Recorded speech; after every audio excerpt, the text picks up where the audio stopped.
सपेतवस्त्रं सरुषेरुवेक्षणं सहारवक्षस्थलकौस्तुभश्रियं नमामि विष्णु शिरसा चतुर्भुजं। बोले लक्ष्मी नारायण भगवान की जय। बोले एकादशी मैया की जय। धर्मराज युधिष्ठिर बोले कि हे महाराज, हे भगवान, आपको कोटि कोटि नमस्कार। अब आप कृपा करके चैत्र मास के शुक्ल पक्ष की एकादशी का महात्म्य सुनाइए। तब भगवान श्री कृष्ण कहने लगे कि हे धर्मराज, यही प्रश्न एक समय राजा दिलीप ने गुरु वशिष्ठ जी से पूछा था और जो समाधान उन्होंने किया वह सब मैं तुमसे कहता हूँ, ध्यानपूर्वक सुनिए। प्राचीन काल में भोगीपुर नामक एक नगर था। वहाँ पर अनेक ऐश्वर्यों से युक्त पुंडरीक नाम का राजा राज्य करता था। भोगीपुर नगर अनेक अप्सरा, किन्नर तथा गंधर्व भी रहते थे। उनमें से एक जगह ललिता और ललित नाम के स्त्री और पुरुष अत्यंत वैभवशाली घर में निवास करते थे। उन दोनों में अत्यंत स्नेह था। यहाँ की अलग अलग हो जाने पर दोनों व्याकुल हो जाते थे।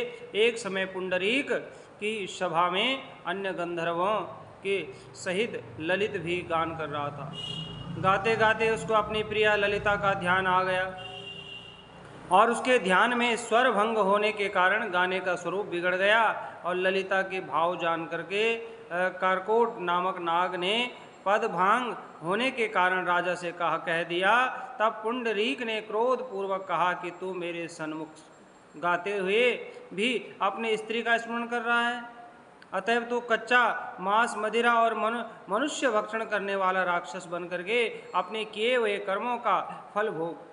पुंडरीक के श्राप से ललित उसी क्षण जो है महाकाल विकराल राक्षस हो गया और उसका मुख जो है अत्यंत भयंकर, नेत्र सूर्य चंद्रमा की तरह प्रदीप तथा मुख से अग्नि निकलने लगी और उसकी नाक पर्वत की कंदरा के समान जो है विशाल तथा गर्दन पर्वत के समान लगने लगी। सिर के बल पर्वत पर खड़े वृक्षों के समान तथा भुजाएं अत्यंत लंबी हो गई और इस प्रकार उसका शरीर 8 योजन का हो गया। तब वह राक्षस होकर के अनेक प्रकार के दुख भोगने लगा और जब उसकी स्त्री ललिता को यह सब वृतांत मालूम हुआ तो उसको अत्यंत दुख हुआ। यह सब वह अपने पति के उद्धार का यत्न सोचने लगी। वह राक्षस अनेक प्रकार के घोर दुख से सहता हुआ घने वनों में रहने लगा और उसकी स्त्री उसके पीछे पीछे जाती और अनेक प्रकार से विलाप करती रहती। एक बार जो है ललिता अपने पति के पीछे पीछे घूमती घूमती विंध्याचल पर्वत पर पहुंच गई और जहाँ पर जो है श्रृंगी ऋषि का आश्रम था, वहाँ पर जो है ऋषि के आश्रम में जाकर के विनीत भाव से उनकी प्रार्थना करने लगी और श्रृंगी ऋषि उसे देख करके बोले कि हे सुभगे, तुम कौन हो, यहाँ किस लिए आई हो?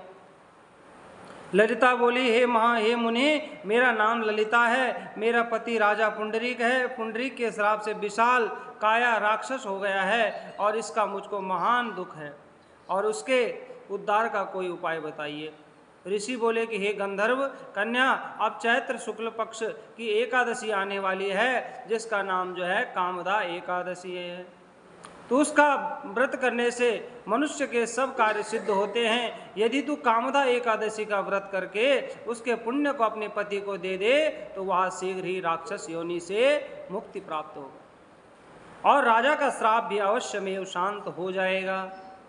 मुनि के ऐसे वचन सुनकर ललिता ने चैत्र शुक्ल एकादशी कामदा आने पर उसका व्रत किया और द्वादशी को ब्राह्मणों के सामने अपने व्रत का फल अपने पति को देती हुई भगवान से इस प्रकार से प्रार्थना करने लगी कि हे प्रभु, मैंने जो यह व्रत किया है इसका फल मेरे पति देव को प्राप्त हो जिससे वह राक्षस योनि से मुक्त हो जाए।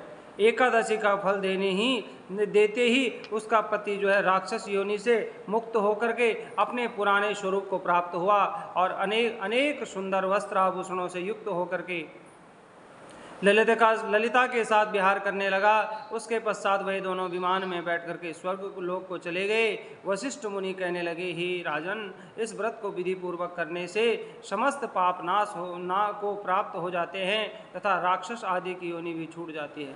संसार में इसके बराबर कोई और दूसरा व्रत नहीं है। इसकी कथा पढ़ने या सुनने से वाजपेयी यज्ञ का फल प्राप्त होता है।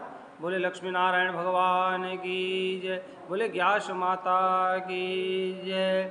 शशंक चक्रम सकरीट कुंडलम सपेत वस्त्रम सरुसेरुवेक्षणम सहार वक्षस्थल कौस्तुभश्रियम नमामि विष्णु शिरसा चतुर्भुजम। बोले लक्ष्मी नारायण भगवान की जय। बोले ग्यास माता की जय।